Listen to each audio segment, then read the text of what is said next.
Good morning, everybody, and welcome to another SACPA session. Today, we wish to acknowledge that this event takes place on the land of the Blackfoot people and the Métis Nation of Alberta Region 3, and we pay respects to their past, present, and future cultural heritage, beliefs, and relationships to the land. SACPA is very thankful for the continuing support we receive from the University of Lethbridge, Shaw Spotlight, and the Lethbridge Herald. SACPA believes in providing a safe place for everyone to participate in meaningful conversation and will do its best to present and promote such a context on all its settings. As a result, SACPA will not tolerate any bullying or harassments on its channels. Comments designed to attack, bully, or harass individuals based on their race, gender, sexual orientation, gender identity or expression, country of origin, or political affiliation will not be tolerated. Furthermore, comments containing obscenity or defamatory language will be deleted. Today, we are very happy to have Shahin Mehdizadeh, the Lethbridge Police Chief, with us today. He was sworn in as the Lethbridge Chief of Police in August of 2020. He began his policing career with the RCMP in 1989. He's an accomplished police executive with more than 30 years of national and international policing experience, covering such disciplines as general patrol duties, major crimes, drugs and organized crime, covert operations, and national security. He's a member of the Order of Merit of the Police Forces. Chief Mehdizadeh has a proven track record of success in leading initiatives to counter and prevent crime, promote public safety, and build strong relationships with the community. Thank you very much for joining us today, Chief, and making the time for us here today, and I look forward to your talk. Thank you very much, and I really appreciate this opportunity. And as we got limited time, I guess we just move on with the presentation. And if you can load, is it loaded on right now? Okay. So if we go to slide 2, which really is an overview of the presentation, what we are going to be talking today, and I'm hoping that this is certainly going to generate some discussions and good chats and questions following this presentation. So basically, what we are going to overview is obviously my journey a little bit, give you a little bit of context about myself, and obviously some of the challenges that are facing LPS, and obviously we just going through how we are dealing with those challenges moving forward, and obviously question and answers at the end of that. Next slide, please. So as thanks for that introduction. I've been in the policing world for now 32 years, which started when I was an immigrant coming to Canada in '84. And in '89, after I had received my citizenship, I knew what I wanted to be, and basically applied for a bunch of police forces and RCMP, managed to get a job with the RCMP. And with the RCMP, I've had the honor and opportunity to work in every province and territory, and also internationally, which has given me a good, lot of good practice, learned a lot of good practices about policing and leadership within that, working with many different agencies in Canada and across the world.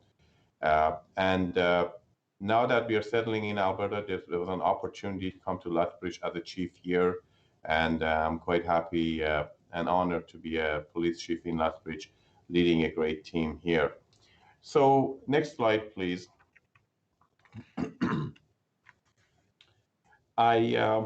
Before I start, I just wanted to also comment about, we always have talk about accomplishments in life and whatever, but I have to add that my greatest accomplishment is my daughter, 19-year-old daughter, who is basically everything I do is to actually for her. And I'm also very lucky to be married to a wonderful lady, and Christine, which really they're the highlight of my life, and biggest accomplishments I've achieved in life. Okay, so on internal challenges, on some of the internal challenges with Lethbridge Police Service, I'm just going to start off with, I don't have this in the document, but first of all, as you've all been reading in the media, is the current situation and challenges we are facing as far as building this team and moving forward. Obviously, those are significant, and in the last 6 months that I've been here, every day from early in the morning till late in the evening, my efforts have been focused on dealing with some of these issues. And I'm sure there'll be questions on that later on, so I'll reserve the comments for that later. But certainly that's a challenge I should have added, but I haven't had a chance to even put some finishing touches on this presentation. Um, Basically, the challenges we have, employee wellness is always a challenge. And by that, I don't mean it in a bad way, but it's always, when we look at challenge, I look at areas that we need to focus on. So employee wellness is critical for any organization to focus on, and certainly if you make it a challenge for the organization, it gets the attention it deserves. Building a culture of trust and respect, that's critical, and that's some of the issues that we're dealing with today, has to do with some of the historic events that have happened in this city for the department that have brought us today and how we are dealing with them today moving forward. But that is critical, and that's always a challenge. How do we actually provide that service to the community and build that trust and credibility within the community that we serve? The challenging ourselves to ensure efficiencies. That's always a challenge. The police work has become a very expensive venture for any municipality or level of government.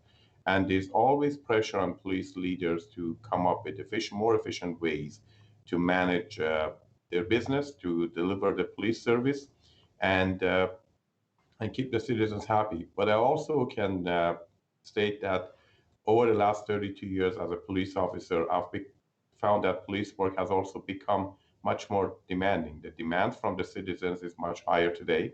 They have the expectations, rightfully so. And how is the police force managing to deliver and manage those expectations with the limited resources, budgets, etc., that we have, and trying to be more efficient in our approach.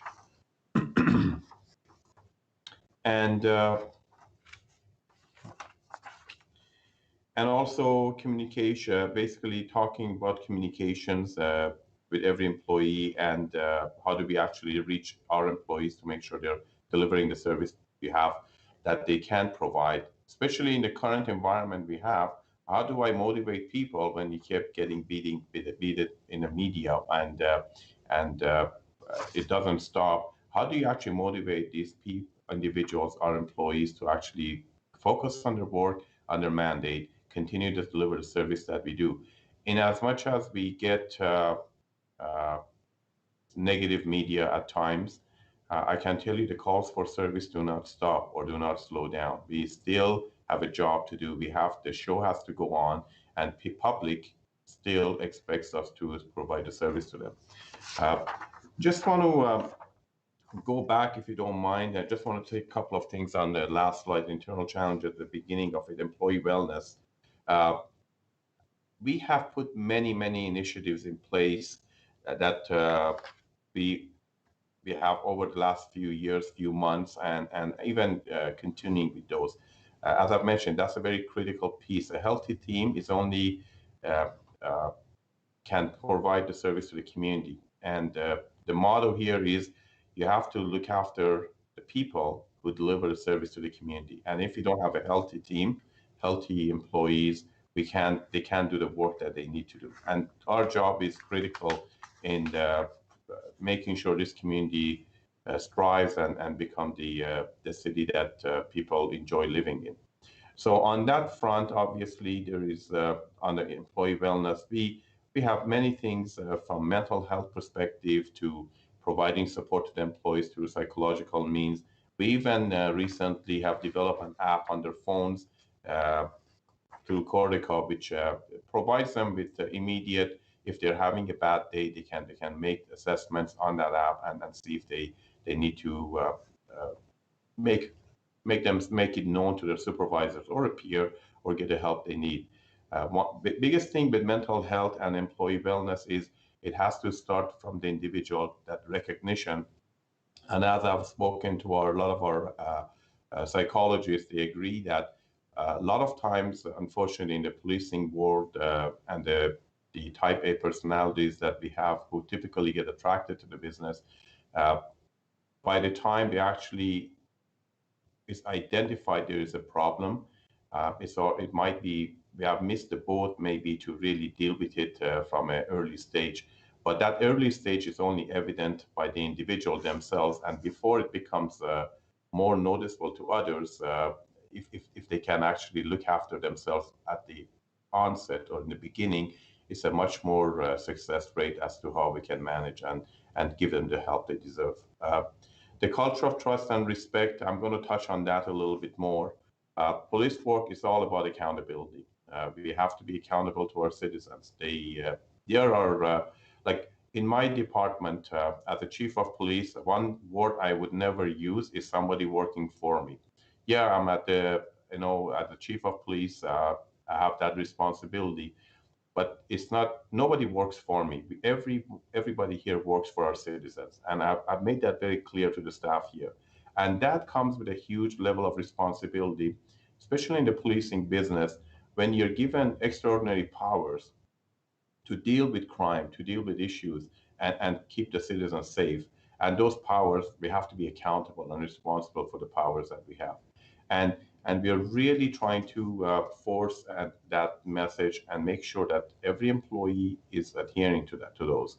Now, we do have at times the odd person who may not abide by within those guidelines and play nice in those within those goalposts. But that's when the accountability piece comes in to make sure that processes are put in place to deal with them and hold them accountable.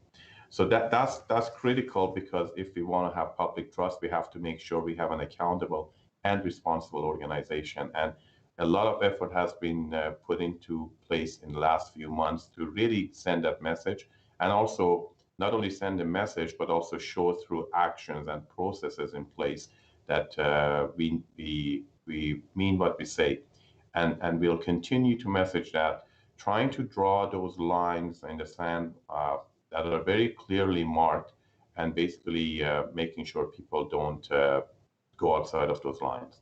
Again, public trust is a critical piece of police delivering a police service, and I'm really that's a huge priority.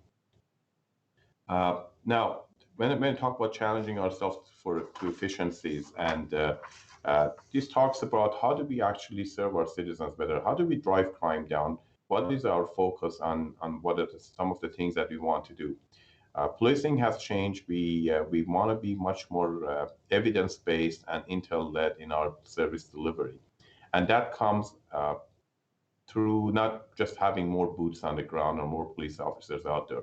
That comes from a lot of analytics programs, and also making sure that we work smarter, not just harder. Uh, those components are going to help this department to actually become more efficient, be more focused on what the real issues are, real areas of problems are, real criminals who are causing more harm in this community. And by focusing on that, it can certainly make us more efficient in what we do operationally, and provide a better service to the community. So on that front, we have worked in the last few months, and we've implemented the CompStat model and crime reduction methodology that we just had a first meeting a couple of weeks ago, and we'll continue with those meetings to really look at the analytics, the intelligence that's coming in, how we can use that to focus our officers. So when our officers are engaged, being under patrol or setting goals on their operations they need to do, is focused, and everyone is pushing on the same front, versus fragment and service that still serves the community, but have a more of a team approach to tackling crime and serving our citizens. And that's a big piece that we are we're really proud to have implemented, and we're just going to continue to work on that front to make it even better. This feeds into the next slide's top point, which is use of technology and in-house expertise to planning operations, because that feeds into being efficient. And on that front, we, as I mentioned, we are really using the programs that are available to capture the intelligence we get in our systems, to map out what the issues are, where the crime is happening, who's doing it, and then focus our operations on that front. And also, third piece of crime reduction methodology is crime causation, which has to do with social issues, which has to do with things that are not really within the police mandate or expertise. And it takes a bigger team, police being included as a partner, to deal with them. And already we are engaged with the city of Lethbridge, that we are actually implementing something to have the community wellness strategy, that the police is certainly at the table, and looking at what other resources are in place, how the services are delivered, and also stop duplication of delivery of service to make that piece more accountable, and hopefully some of the social issues that are causing a lot of pressure and stress on the police can be dealt with through better means and better individuals and agencies who have the expertise to deal with them, versus police dealing with them with areas that are really foreign to us, and we don't have any expertise. So we're really looking forward to that partnership and leadership from the city of Lethbridge to actually implement that, and certainly be an active partner in that venue. Communication is critical, and that from every employee.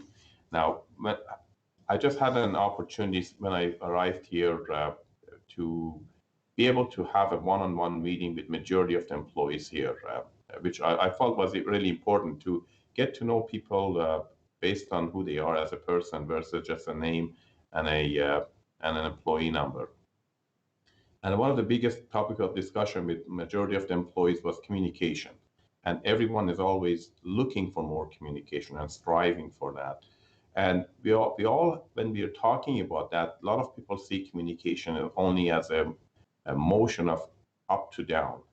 How are the leaders communicating with others? But I see communication on three different fronts, which I'm really trying to promote in this department.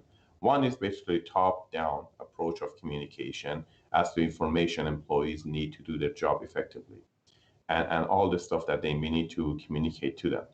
But the second form of communication is about bottom-up communication, because the leaders also have to hear from the employees and know what's going on to be able to address the issues moving forward.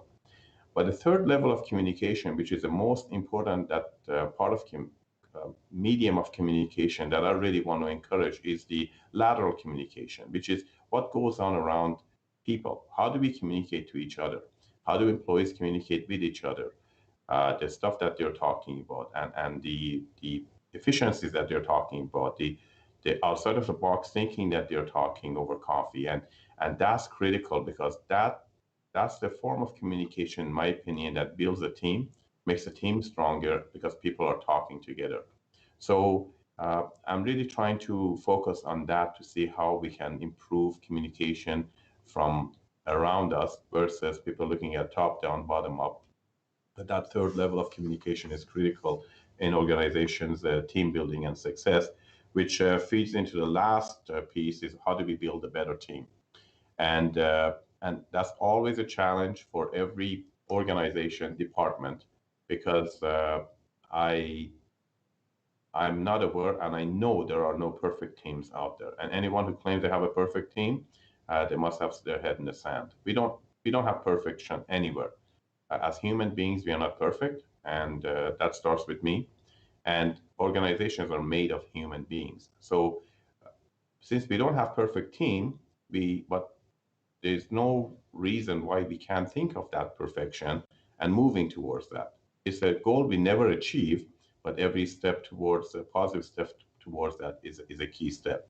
But when we talk about a team, I want people in Lethbridge Police, all our staff, employees, from police officers to civilians, uh, I want everyone to know they have a critical role. Uh, Critical role doesn't mean having a gun and a handcuff on your hip, getting out there and arresting people. Every civilian employee has a critical role to play to support those police officers. In fact, our civilians here, I see them as a platform all police officers need to be standing on to be able to do their job. So we need to give them the recognition and the importance they have on our team. But more component of the team is people looking at each other as teammates and how their contributions is promoting that team and how their efforts is actually fitting into that puzzle and making operations better. So I really have really tried to encourage people to reflect on that. What is their role? How do they fit into the puzzle? And make sure that they take pride in the role they play, because without that, the engine can't run as smoothly as it should be. So it is critical for everyone to feel valued, feel wanted, and know that their contributions are making a difference in public safety in the city, and be proud of those accomplishments. So as a chief of police, I don't consider myself as a team leader. I consider myself as a teammate with different level of accountability, because I always talk about titles and positions are not really positions of power, they're positions of accountability. So I'm accountable to every employee here, and I'm also accountable to every citizen in the city. So we can go to the next slide, because I got to push through this. We only got limited time. External challenges. So number one, again, we always have to question, why do we exist? We exist to serve the community. And I often remind people, public servant means servant of the public, period. So we are here to serve the public. And we need to make sure we have true engagement with our citizens and make sure they value and they trust us, and also they're also our partner. Policing is not a function that can just be given to the police force, and citizens have a critical role to play in their community safety and community moving forward.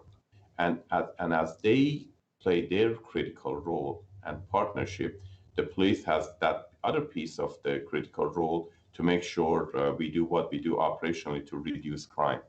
But often I've talked to people that if we don't have citizens' engagement and basically how they actually what they do to make this community better, certainly we can have 1,000 more police officers here. Crime is still going to go up. So that we have to develop a more trusting relationship, so they talk to us and they bring us the issues that is going on in the community. Some citizens often, in my previous work with the RCMP, we often heard that they don't like to call the police because it takes too long for them to show up or nothing gets done. And I also used to tell them that that's not the right way of looking at it, because if citizens don't call us, we are not going to capture the intelligence we need to actually put the resources where they need to be. And those calls are going to give us that opportunity to plan our operations better and make sure that we are giving our efforts are going toward areas of concern to the citizens. And if they don't call us based on the new technology and analytics, there's no problem. And so the problems go to the people, to where the problem lies, and that comes through education and people calling in. I've talked about citizens' critical role in promoting a safe community. Uh, in a nutshell, safe communities don't attract criminals. People who look after the community and make crime hard to do, it distracts people from committing crime, and they go to areas that is easier to commit crime. It's a known fact. So as the citizens do their part to protect their belongings, homes, cars, assets, everything, I believe as they make it more difficult, make doing crime work in this community, I believe the criminal's attention is going to be to going to other places where it's much easier to commit crime. And I really want to work with our citizens to bring about those changes and see how we can, as a community, both police and the citizens, can make crime more difficult to commit in this community. Next slide, please. I've talked about this enough. Basically, enforcement efforts that target and focus on real problems. The When I first joined policing, we had routine patrols. We don't use that term anymore. There are no routine patrols. We like to use the term focused patrols, focused operations, because routinely we just don't want a bunch of people driving in marked police cars just for the sake of it. We want those patrol cars visibility be where it's needed, and that's where we need to go. When our officers, I always encourage them to know enough about the community and challenges here, and we give that to them through different means. So when they come to an intersection, they have the option of going right or left. When they make a decision to go right, it's for the right reasons. It's because that is going to actually provide better results as far as serving the community versus going right just because that's the flavor of the day.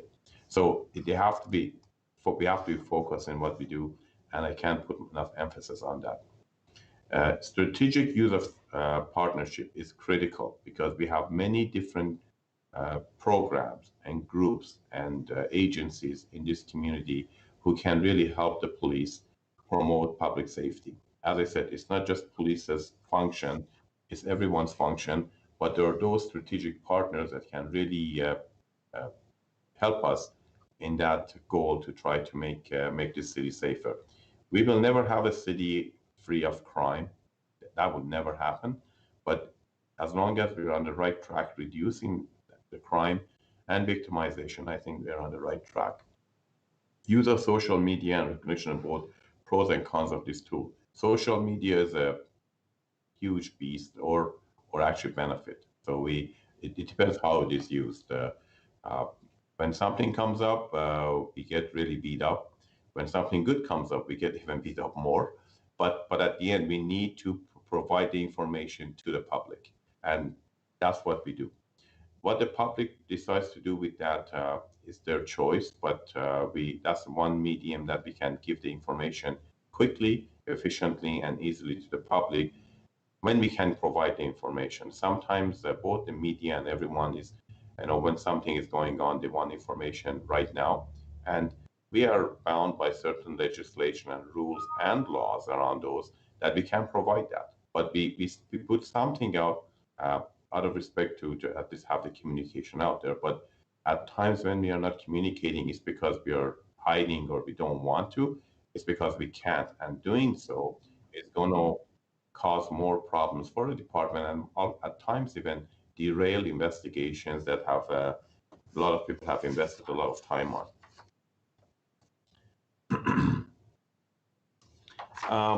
But again, I can talk about media for hours. And sometimes, again, we just have to look at how that plays into policing work. Policing has been under a microscope as long as I know. And it's the right thing because at the end, we need to be accountable and responsible to the public. Uh, However, at times there's attacks based on limited information on the department, and that's something that we can't control. But as I've mentioned before in very recent media scrum that I had, it's all about being patient and allowing processes to take their course so we can actually deal with them in a proper way. But again, I'm sure there'll be a lot of questions coming on that. Um, on that note, I just want to cut this short. That's the presentation I have today, and I'm really looking forward to any questions that I can answer because I'm sure there'll be a lot of fun. Thank you very much for that very enlightening presentation. And you're right, we have a lot of questions in the queue, so I'll just get started right away. Our first question comes from Tom Muffet. The LPS has adopted a mostly non-ticket approach to enforcing health restrictions. Are you basing your approach on any empirical evidence, studies on foregoing enforcement? Well, the health regulation enforcement, we do get calls for violation of our health regulations under the act right now. At times when our officers have actually arrived, by the time they arrive, the people either have dispersed or they're not noticing any wrongdoing. So based on that, they have a talk to people and send them on their way and make sure it doesn't continue. But as I mentioned in the recent media with the mayor here, when you look at the health regulations and what's happening with the COVID, our message to people is, again, it talks about people's responsibility, how we can deal with this pandemic. So ticketing is one way, but it's not the only way, because I've offered that when we ticket people, the transfer of the virus, if somebody was exposed to it, is already done. So it's too late. You give a ticket, but people go home with a ticket in their hand. Meanwhile, they've exposed the virus to 10 other people, which is really not the answer. The answer to this pandemic is for citizens to actually do their part, do their critical part, to keep themselves and others safe. Now, I get the fact that some people don't like the anti-mask movements and they have their own ideologies, and it's a free country. You can have that. But the other piece is too, yes, there's freedom, but there's freedom for everyone. So people who choose to wear a mask or choose to keep themselves safe shouldn't be put at risk by the people who oppose that, which is a very small minority. So it's all about having respect for the rules, having respect for other citizens. And when sometimes criminal behavior is exhibited as a result of these ideologies and movements, then there is it's not about even thinking about that. Because no citizen has to be bullied or harassed or intimidated by someone who opposes their ideas. Somebody chooses to wear a mask, that's the way it is. And they have the right to do so. And the minority people who choose not to abide by those rules have to respect that. So again, when you talk about ticketing, it's not just about ticketing, and we have issued some tickets for when we needed to, so we're not afraid to do that. But we also say that in this case, when we're dealing with a pandemic, ticketing is not the answer necessarily, but if we have to, we do. But people need to take more ownership and responsibility to do their part to keep themselves safe. And I got to be honest, do I enjoy wearing a mask when I'm not in my office? Absolutely not. Even when I go, a lot of time when you're trying to do certain things that you typically are not used to doing with a mask, you're forced to do that. I don't enjoy it myself, but I do it because I want to keep myself and my fellow citizens safe. And the sooner we do that, the sooner we get a control on this pandemic and the virus, then we can all go back to our normal lives. But fighting it is just going to extend the time that we are forced to these regulations. But again, it's just about people's responsibility. Ticketing, we ticket people who speed. Does that stop speeding? Not necessarily. It corrects the behavior for some people, but again, this is a pandemic we are talking about, which is a totally different beast. Okay, we have a lot of questions in the queue. So first of all, folks, we're only entertaining your first question. If you have second, third, fourth questions in the queue, we will probably not get to them. But if we do have time at the end, the session goes till 11 o'clock as the chief has other commitments after that. And chief, maybe just keep your answers a little shorter so we can get some more questions. Sure. If you're okay with that. Our next question comes from Mark Goodall. Has your organization investigated how many other people, aside from Shannon Phillips, have had their private information used by the LPS officers for personal or partisan reasons? First of all, we have no evidence at all that there's been any partisan use for information. The Ms. Phillips's investigation that was completed on the two officers had to do with two people making a decision to paint outside of the line as far as our policies in relation to use of databases here. So, but no, we are not aware of anything like that. And at this time, and again, the extra information that was provided based on Ms. Phillips's FOIP, as far as the few more officers who have been in our databases, that's under investigation. I can't really comment on that, But I get the results of the investigation, then we can see if there was any violation at all, because there's two ways because there might be nothing there, or there might be something that we have to look at. We'll follow up on that. Our next question comes from Timothy at the Lethbridge Herald. Chief, many on social media have been critical of you on the comment you made, and then in brackets, only God can judge, in relationship to the officers being investigated in the Phillips case. Can you clarify what you meant? Thanks. And that was taken totally out of context. The context of that was someone asked me, what do I believe happened? And my comment to that was, I don't have the facts yet. And I don't make judgments when I don't have the facts. And I also said, I cannot make judgment as a human being on other human beings, because again, if I was perfect, then maybe I can make a judgment. No human being has a right to judge other human beings. But what I do is I look at the facts and I look at the remedy and what we do with those facts.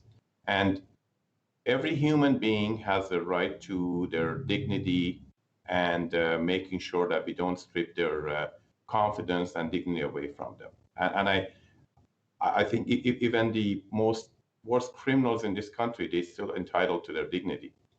No, we hold them accountable. Holding accountability doesn't mean stripping their dignity away from them.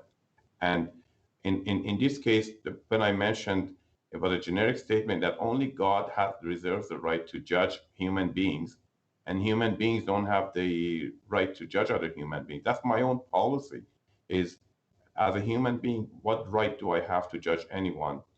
Because I'm not perfect myself. So that's the context of that. It's not about people who have violated policies. It has nothing to do with accountability. This has to do with the fact that we are here not to judge. We are here to look at the facts, let them come through, and see what we are going to do with them to hold people accountable. That's what I meant. Our next question comes from Colleen Quintel. Can you define what transparency and accountability means for the LPS in terms of earning public trust, especially in light of all the ongoing internal investigations? So one comment I have to make is the Lethbridge Police Service today is not what you read in the media. But again, a lot of these investigations and issues have been very dated. They're from several years ago. So, but again, the transparency is about what processes do we have in place to make sure they're properly investigated and people are held accountable if they need to be held accountable. And how do we communicate that to the public? My commitment to everyone is this organization, we are not there doing all the stuff that ever happened before.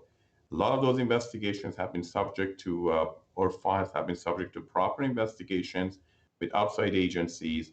And now, unfortunately, or fortunately maybe for me, in the last few months, they're all coming on my desk to deal with them. How do we deal moving forward with them?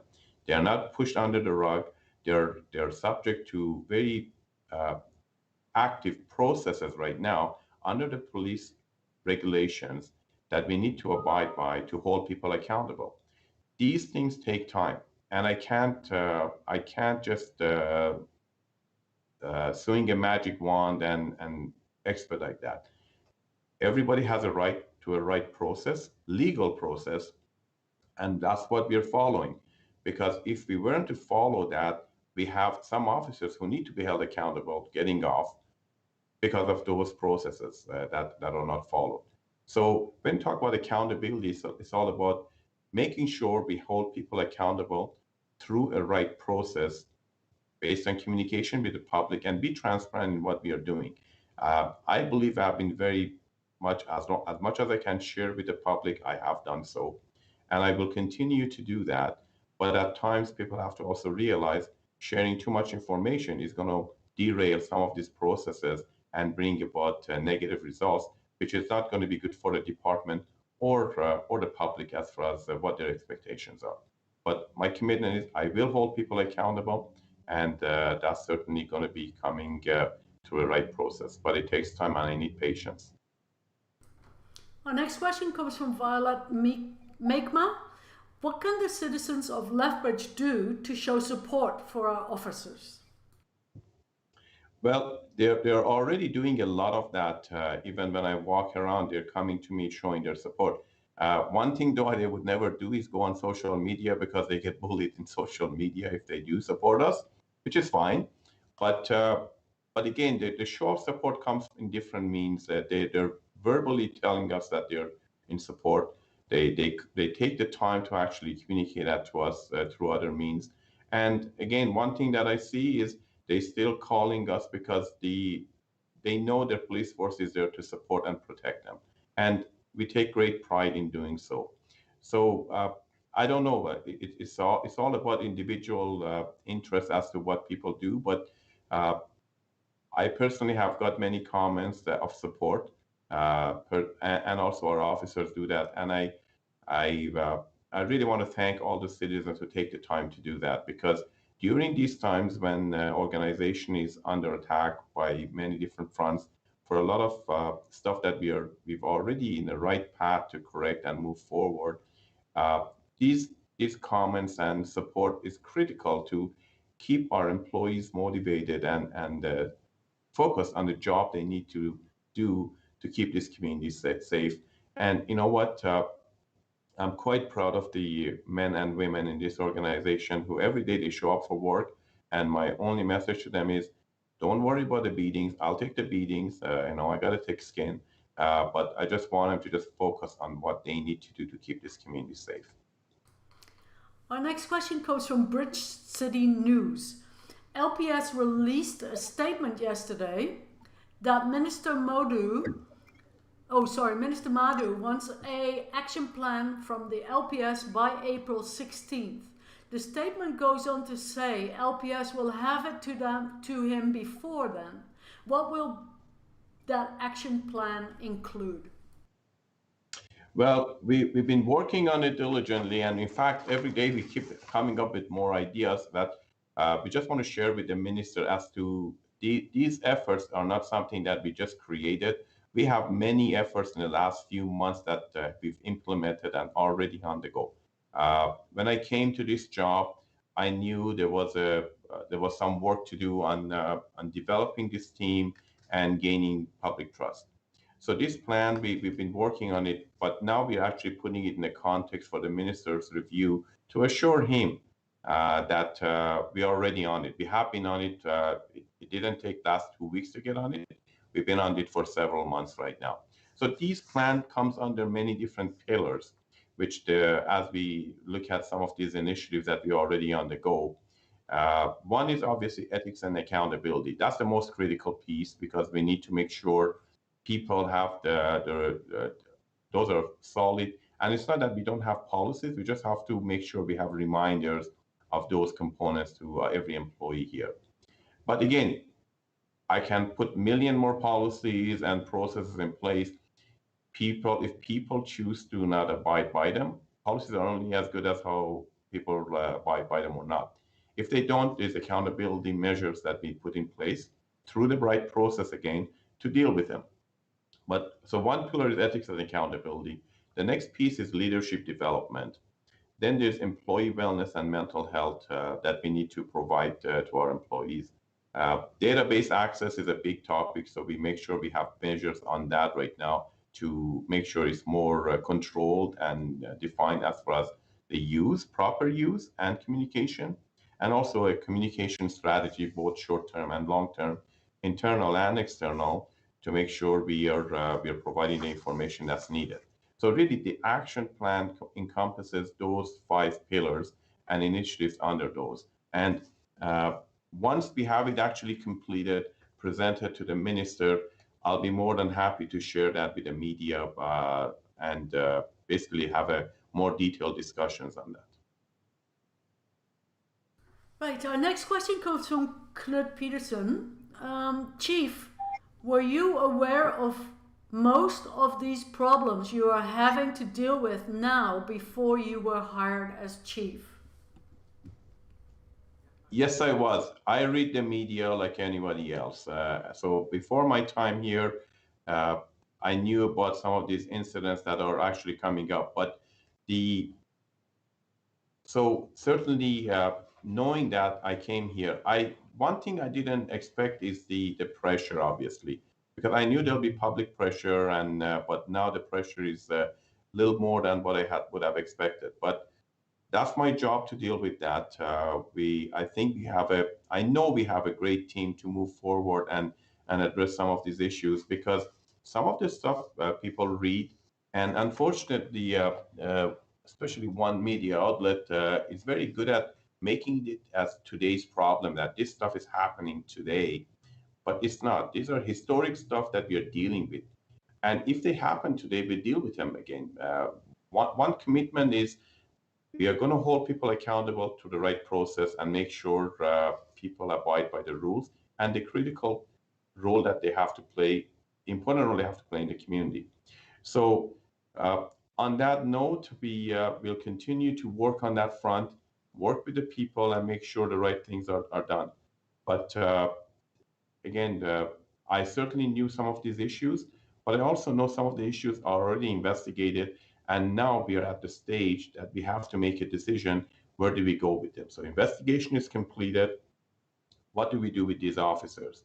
Uh, and I just want to also let people know, and I said that in my last media scrum, as a chief of police, there is that delusion that I can just go fire people right, left, and center and do whatever I can. And I just have to remind people I don't have those authorities under the Police Act or regulations. There is a process in place to hold people accountable, and we got those in place to deal with them. So uh, did I know about the issues? Absolutely. But the heat is a little bit higher than what I would have expected, but we'll manage through this. Our next question comes from Laurie Schultz. What actions will be taken to ensure officers and civilian staff feel safe enough to not feel pressured to align with or be influenced by alliances that typically develop in toxic work environments? So we're talking about groupies and people who just get along, more than with others.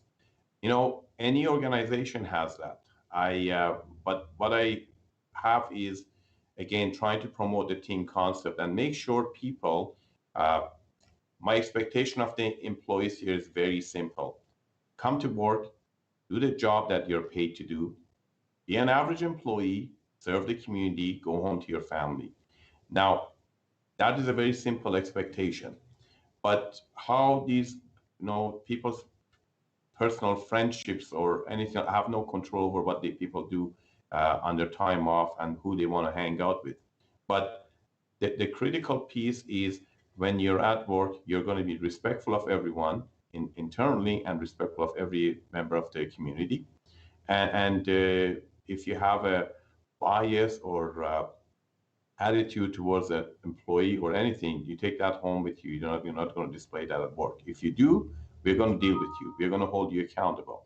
And there's no secret. The Mimgate investigation that media has talked about recently has to do with that. Is a bunch of employees doing stuff that they shouldn't be doing, and talking about other employees maybe.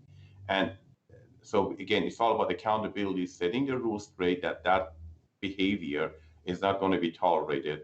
People need to have a safe environment to work, and by that I don't mean everyone has to love everybody else. We are human beings. When you have 300 people working in a building, there's going to be groupies made, and people may love some people and may not like some other people. That's just human nature. But regardless of that, everyone has to be treated with respect and they have a voice. One of the first things I did here, I met a majority of the employees, which is right now, I'm up to about 230 employees, one on one. And this is from our janitors to the highest levels here. Uh, so my message to everyone is everybody has a critical role, everybody's a team player. But my biggest message to everyone is respect others, and we are good. Show disrespect, then we're going to have to manage that and hold you accountable. Okay, our next question comes from Mike. I'm a retired RCMP, how he introduces himself. Can you advise if the meme gate has anything to do with Shannon Phillips? If it does, why has she not been informed? And if not, why was it confirmed? Well, the confirmation that come from us, like, again, that file is going to a hearing soon. And what I can share with you is this: it's not about Miss Phillips. Uh, I can also share there's one comment about Miss Phillips, which is really not that critical.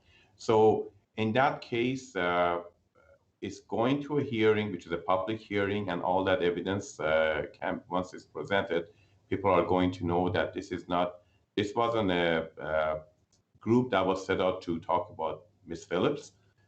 They were talking about everything. Most of the discussion had to do about the executives and people in this department, and that's the criminal. That's the element that we are really working on is basically that notion of harassment. But that's all I can say about that. Again, it's going to be a public hearing that's going to go through, but obviously people are trying to make that into a Miss Phillips's issue, and I can share with you that it's not. Our next question comes from Mark Goodall. LPS ran a citizen police academy in 2000 and 2001. This was an excellent way to bring to the public the challenges that police faces and appreciation of the service by the public. Any possibilities that this program could be reinstated, seeing that it would be a good time to do this? Absolutely, and that would be something that we can look at. But when you look at the citizen program, what the department has done in the last couple of years, especially with our watch program, really these are volunteers who come in.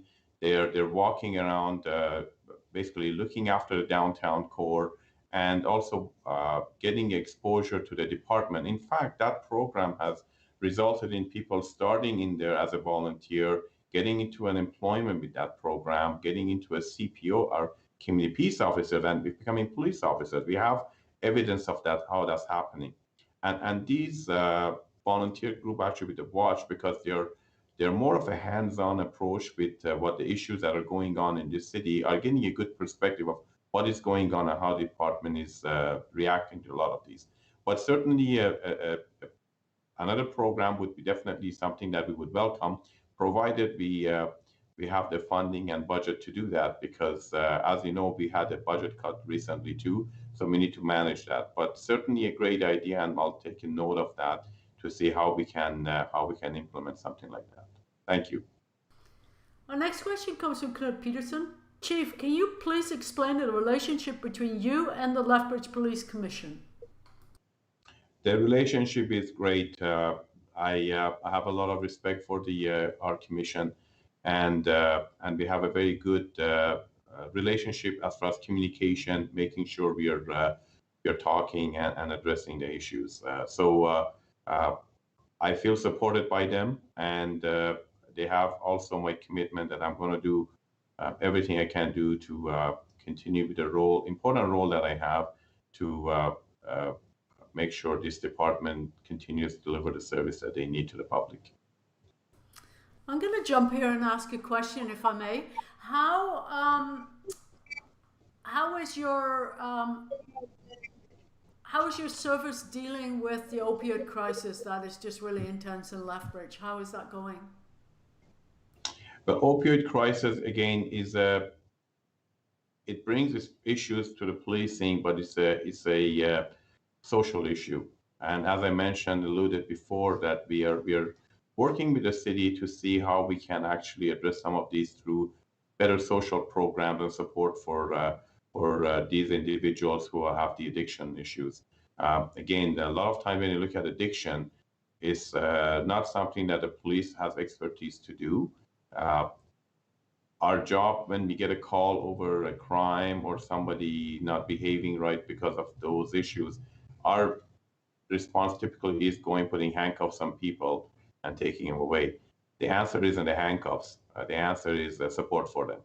And that's what the city of Lethbridge has taken the leadership to try to come up with some responses in relation to giving the true support these individuals need to put them on the right track versus keep arresting them so they can come out and repeat the same behavior again. And that puts a lot of stress on the police. We have a question from Terry Shillington. Could you clarify what a meme and a meme gate are, please? To be honest with you, I had to learn about that when I reviewed the investigation. When I first came to what is a meme, what do you mean by that? Well, meme is actually they take somebody's picture and they modify it in a way to make it funny or rude or whatever. You see that in the social media all the time, to take stuff away from it and make a statement with it. So, but then the statement could be funny, or it could be rude, or it could take different tones. So that's really what a meme is. And in this case, obviously there were some memes that were created that weren't really appropriate, and that's what the investigation was all about. Okay. Our next question comes from Ian Hurdle. How has increasing numbers of security camera changed your policing methods? Well, the increasing numbers of security cameras, are we talking about people's personal cell phones? Because I don't know, it doesn't change. At the end, our officers are always reminded to be professional and courteous and do the job that they need to do based on their circumstances. But we also have to remind people that there's always something on you and cameras on you. So, but again, it doesn't change how we deliver services, because we got a job to do. But we also have to realize that is basically people are watching and making sure that we do it with utmost respect. Now, a lot of times too, when I see snippets of cameras that are shown to us, unfortunately, sometimes people fail to show the whole thing because they take there's stuff behind that results in certain behavior that sometimes only that behavior at that time is shown versus a lot of stuff before that resulted in that. So, but at the end, we are very mindful of that. Doesn't change what we do. We have a job to do. We know our limitations of our powers and how we need to behave. But again, it's something that every citizen should know. Smartphones, everything is everywhere, and we all have to be responsible that way. Our last question comes from Knut Peterson. Mayor McGrath Drive South is known as the local racetrack. Comments, please. Well, we just did a media scrum on racing and that behavior. We have our officers looking for that, and we've also encouraged our citizens to report this behavior so we can get on it, because I can't have police officer at that location all the time looking for these individuals. And if I did, they'll move somewhere else to do it. But here's a funny thing, that after that media scrum, we had one individual came yelling at us, how dare we tell public to report dangerous drivers? That's just a flavor of the day for you. Okay, we have lots of thank yous in the queue. I want to, Colleen Quintel, I want to applaud you on how you handled the budget cut in finding ways to keep officers and staff. Thank you for your presentation today. Laurie Schultz, thank you, Chief, for your time this morning and sharing your vision to create an accountable and healthy Lethbridge Police Service. Tom Muffet, best of luck. Bev Mandel, thank you, Chief, and good luck. So before we wrap up our session today, do you have a take-home message for our viewers? Yes.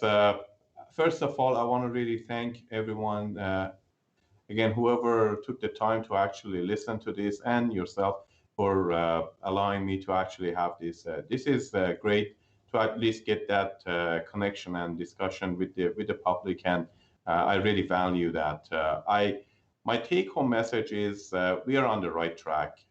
Again, when people think in 6 months somebody can come in and change everything and make it perfect, I believe they're kind of a little bit.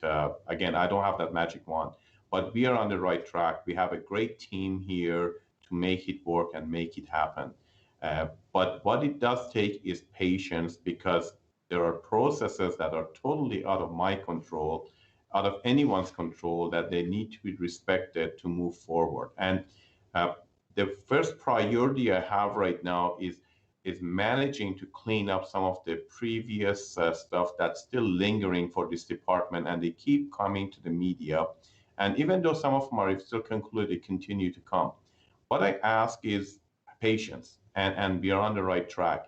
And also, uh, have a look at the department based on what we are doing today, but not with all the some mistakes that were made 3, 4, 5 years ago. So really, at the end of the day, we need to give. I believe the citizens are supporting us, and we are trying to move forward and look at what we do today and tomorrow versus keep living in the past. So really, that's my take-home message. Patience is a key, and I am confident the team that we have, with the quality of the people, we can make this work and move forward. So thank you very much for that. Excellent. Chief, on behalf of SACPA, thank you very much for joining us today. We very much appreciate your time. Folks, thank you for joining in as well. And we look forward to next week on April 1st, where we have Cheryl Ann Oberg. Laugh until it helps. If you can laugh at it, you can survive it. So we hope you'll join us next week. Thank you.